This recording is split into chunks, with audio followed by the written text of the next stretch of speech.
Assalamualaikum warahmatullahi wabarakatuh. Perkenalkan, nama saya Muhammad Rafif Al-Fatan. Saya berasal dari kelas TRPL 4B. Di sini saya akan menjelaskan tentang pentingnya atau kegunaan dari AI dalam berbagai aspek. Tetapi di kesempatan kali ini saya akan menjelaskannya dalam aspek psikologi, aspek filsafat, dan aspek logika. Kenapa saya memilih ketiga aspek ini? Karena menurut saya, ketiga aspek ini memiliki keterikatan yang menghubungkan antar satu dengan yang lain. Oke, yang pertama saya akan menjelaskan pentingnya AI dalam aspek filsafat. Filsafat berperan dalam memahami hakikat, kecerdasan, kesadaran, dan etika AI. Beberapa aspek penting meliputi filsafat pikiran dan kesadaran. AI menantang konsep kesadaran manusia dengan mempertanyakan apakah kecerdasan buatan bisa memiliki kesadaran seperti manusia.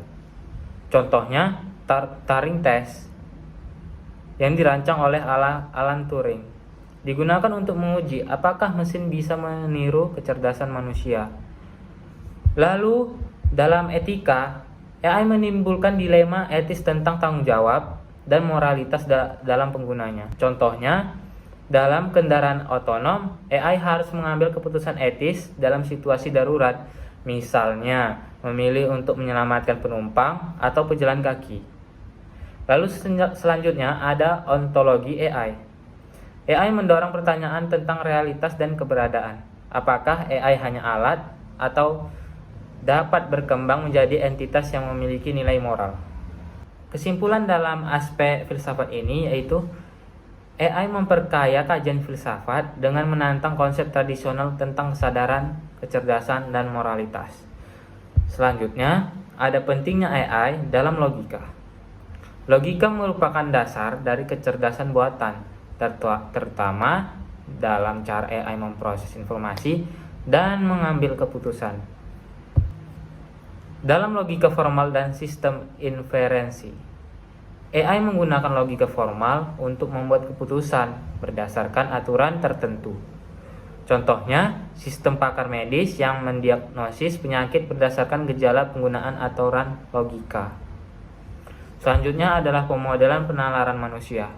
AI membantu dalam memahami bagaimana manusia melakukan penalaran dan pengambilan keputusan.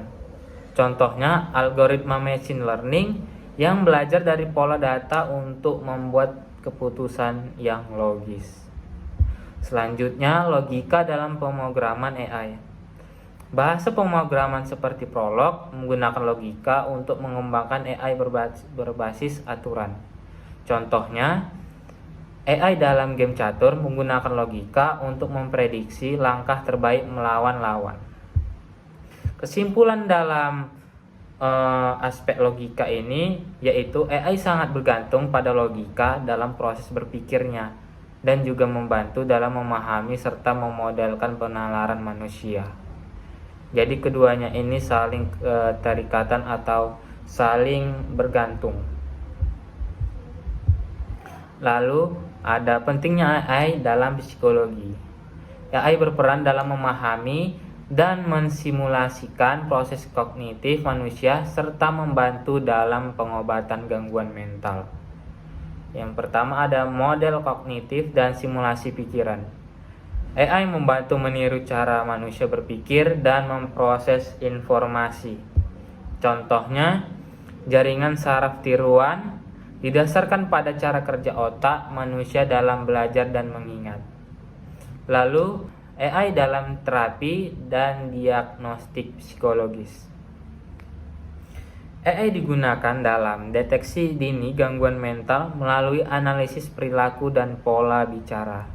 Contohnya seperti chatbot terapi seperti Woebot dan Replika yang membantu individual dengan kecemasan dan depresi melalui percakapan berbasis AI.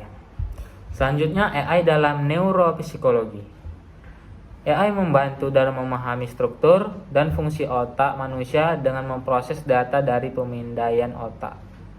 Contohnya, AI dalam fMRI yaitu Functional Magnetic Resonance Imaging yaitu membantu menganalisis aktivitas otak pada pasien Alzheimer.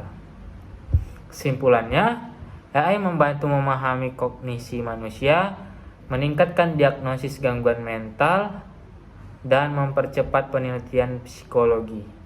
Dan juga menurut saya AI ini sangat berguna untuk orang-orang, misalnya ada orang yang tidak punya duit untuk konsultasi kepada psikiater atau psikologi, ataupun kepada orang yang bisa dibilang introvert atau tidak pernah menceritakan masalah hidupnya kepada orang lain, yang nantinya itu akan berdampak buruk kepada dirinya sendiri.